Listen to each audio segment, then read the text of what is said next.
நீங்கள் எங்கேயாவது யானையெல்லாம் பார்த்துருக்கீங்களா? நான் ஒரு இடத்துல ஒரு பெரிய யானையை பார்த்தேன். அது ஒரு சின்ன மரக்கட்டையில் ஒரு நூல் கயிறு போட்டு அது காலை கட்டியிருந்தாங்க. நான் அந்த பாகன் இருப்பார்ல, அவர்கிட்ட கேட்டேன், என்னங்க இத்த பெரிய யானை இவ்வளோண்டு நூல் கயிறு, சின்ன கயிறு, அது நம்மளே அத்துப்படாத, அதை கட்டி சின்ன மரக்கட்டையில் கட்டி வச்சுருக்கீங்க, அத்துக்கிட்டு போயிடாதா அப்படின்னு. அதெல்லாம் போகாது அப்படின்னாரு. அது எப்படி போகாது? அது இப்படி இருந்துச்சுன்னா அந்துடும், இப்படின்னா அது அந்துடும். யானையோடைய சைஸுக்கும் வெயிட்டுக்கும் மம்மத்தான் இருக்குது, அவ்வளோ பெருசாக. அது இப்படி காலை ஆட்டுனாலே கயிறு அந்துடும். அது கூட வேண்டாம், இழுத்துக்கிட்டு போயிடலாம். அப்போ அவர் சொன்னார், அது ஆட்டி அறுக்காது அப்படின்னா. ஏன் அறுக்காது அப்படின்னோடனே, அது குட்டியாக இருக்க சொல்ல வந்துச்சுங்க, சின்ன குட்டி, அது சின்ன குட்டியாக இருக்கப்போ அது வந்துச்சு. அப்போ இது மாதிரி ஒரு சின்ன கயிற்றுல தான் கட்டி பக்கத்தில் இருக்க ஒரு சின்ன மரத்தில் அதை கட்டி போட்டோம். அப்போ அது என்ன பண்ணால் காலை ஆட்டிக்கிட்டே இருக்குமா, அதை அத்துட்டு போயிடுவோம் அப்படின்னு ஆட்டிக்கிட்டே இருக்குமா. சின்ன வயசு, உடம்புல தெம்பு இல்லை, சின்ன பிள்ளை தானே, பாப்பா யானை, குட்டி யானை. அப்போ அது என்ன பண்ணிச்சு, ரொம்ப நாள் ட்ரை பண்ணிகிட்டே இருக்கு. கொஞ்ச நாள் ட்ரை பண்ணிவிட்டு ரைட்டு நம்மளால் அறுக்க முடியாது அப்படின்னு அது முடிவு பண்ணிச்சு. அந்த நம்பிக்கை இன்ன வரைக்கும் அந்த கைத்தை தன்னால் அறுக்க முடியாதுன்னு வளர்ந்த யானை நம்புது. இதான் பிலீஃப். நீங்கள் எதை நம்புறீங்களோ அதான். செயினை அறுக்க முடியும்னு அது நம்பிருச்சுன்னா ஒரு செகண்டு பானையெல்லாம் ஏரியாவில் இருக்க முடியாது. அது மரத்தை உடைக்கிற யானை கைத்தை அறுக்க முடியும்னு அது நம்பலை.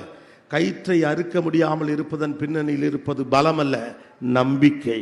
நம்பிக்கை இருந்தால் அந்த மரத்தை சேர்த்து அதை அடிச்சுட்டு போயிடும்.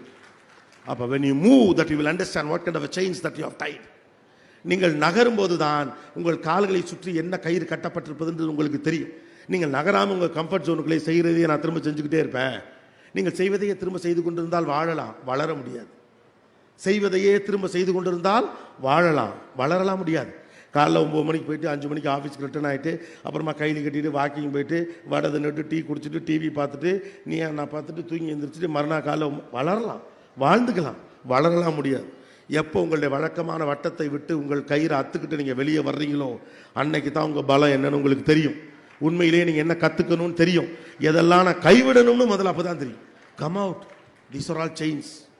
இப்படி யானைக்கு காலில் கட்டின மாதிரி 1008 செயின் நம்மளும் கட்டி வச்சுருக்கோம். அதில் மொதல் செயின் நம்மளால் முடியாதுன்னு நம்ம நம்புகிற chain. This is call limited belief. நம்மளால முடியாது. இந்த உலகத்தில் நம்மளால் முடியாதுன்னு சொன்ன எல்லாமே நடந்துதான் இருக்கு. இந்த உலகத்தில் நம்மளால் முடியாதுன்னு சொன்ன எல்லாமே நடந்திருக்கு. மனிதர்கள் எப்படி பறக்க முடியும்? தேவதூதர்கள் தான் பறப்பார்கள்னு ஒருத்தர் சொன்னான். மனிதர்கள் எப்படி பறக்க முடியும்? தேவதூதர்களால் தான் பறக்க முடியும் ஒருத்தர் சொன்னான். ஆனால் மனுஷங்களை பறக்க வச்சது யார் தெரியுமா? ரைட் சகோதரர்கள். விமானத்தை அவனுங்க தான் கண்டுபிடிச்சாங்க, அண்ணன் தம்பி 2 பேர். இதை சொன்னவங்க யார் தெரியுமா? மனிதர்களால் பறக்க முடியாது, தேவதூதர்களால் தான் பறக்க முடியும்னு சொன்னது ரைட் சகோதரர்களுடைய அப்பா. ரைட் சகோதரருடைய அப்பா சொன்னார், மனுஷனால பறக்க முடியாது. எதெல்லாம் இந்த உலகத்தில் முடியாது நானுங்களோ அதெல்லாம் நடந்துதான். எதெல்லாம் இந்த உலகத்தில் முடியாத நானுங்களோ அதெல்லாம் நடந்துதான். சுனிதா வில்லியம்ஸ் இங்கே அங்கே போயிட்டு ஏதோ சொந்த ஊரில் தங்கி இருக்கிற மாதிரி அத்தனை நாள் அங்கே தங்கிட்டு கூட்டிகிட்டு வந்துட்டாங்க. அது கடலில் விழுகுது, கைத்தை போட்டு இறக்குறாங்க. என்னடா போட்டை பிடிச்சி கட்டுற மாதிரி கட்டுறீங்க, கூட்டி அந்த வீட்டில் விட்டு போயிட்டாங்க. இந்த உலகத்தில் அன்பிலீவபிள்னு சொன்ன எல்லா கைத்தை எவனோ ஒருத்தன் அத்துருக்கான். நம்பிக்கை தான். கிரிக்கெட் வரலாற்றில் 1 டே மேட்சஸ் ஆரம்பித்து 39 வருஷம் வரைக்கும் யாரும் டபுள் செஞ்சுரியே அடித்ததில்லை, தெரியுமா? 1 டே ஃபார்மெட்னு சொல்லுவாங்கள்ல, 50 ஓவர்கள் முதல்ல 60 ஓவர் விளையாட்டு, அதுக்கப்புறம் 50 ஓவர் விளையாட்டு. அதில் கிரிக்கெட் ஆரம்பித்து 39 ஆண்டுகள் அந்த 1 டே ஃபார்மெட் ஆரம்பிச்சாச்சு. 39 ஆண்டுகள் நினைக்கிறேன், கிட்டத்தட்ட எனக்கு கரெக்டாக நம்பர் தெரியல. யாருமே டபுள் செஞ்சுரி அடித்ததே கிடையாது. 110, 120, 150 அடிச்சிருக்காங்க. கபில் தேவ் ஜிம்பாப்வேக்கு எதிராக 175 ரன் அடித்தார். அதுக்கப்புறம் விவியன் ரிச்சர்ட்ஸு ஒரு 183 அடித்தார். அதுக்கப்புறம் ஒரு பாகிஸ்தான் வீரர் 190க்கு மேலே அடித்தார். 39 ஆண்டு கால கிரிக்கெட் வரலாற்றில் யாருமே டபுள் செஞ்சுரி அடித்ததில்லை. ஆனால் 39 வருஷம் கழிச்சு முறையாக சச்சின் டெண்டுல்கர்னு ஒருத்தன் 200 ரன் அடித்தான். அந்த கிரிக்கெட் மேட்ச் நல்லா ஞாபகம் இருக்கு. வில் த மேஜிக் ஹேப்பன் அப்படின்னு இந்த கமெண்டேட்டர் சொல்லுவார். வில் தட் மேஜிக் ஹேப்பன், நடக்க போதான், நடந்துச்சு. ஆச்சரியம் என்னன்னா 39 ஆண்டு காலமாக ஒருத்தன் கூட அடிக்கலை.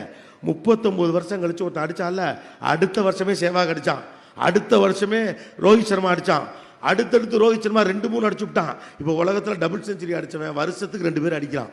ஏன்? முன்னாலே அதே மாதிரி கிரிக்கெட் பிளேயர் இருந்தான்ல, பிராட்மேன்லேருந்து அவ்வளோ பெரிய கிரிக்கெட் பிளேயர்ஸ்லாம் இருந்தாங்கல்ல, ஏன் அவெல்லாம் அடிக்கலை? டபுள் செஞ்சுரி ஒன்று அடிக்க முடியும்னு எவனு நம்பலை. ஒருத்தன் அடித்த உன்னையும் நம்பிக்கை வந்த உன்னையும் பூரா பேர் அடிச்சு விட்டான். அவ்வளோதான். நம்பிக்கை தான் ஜெயிக்க வைக்கும், பலம் ஜெயிக்க வைக்காது.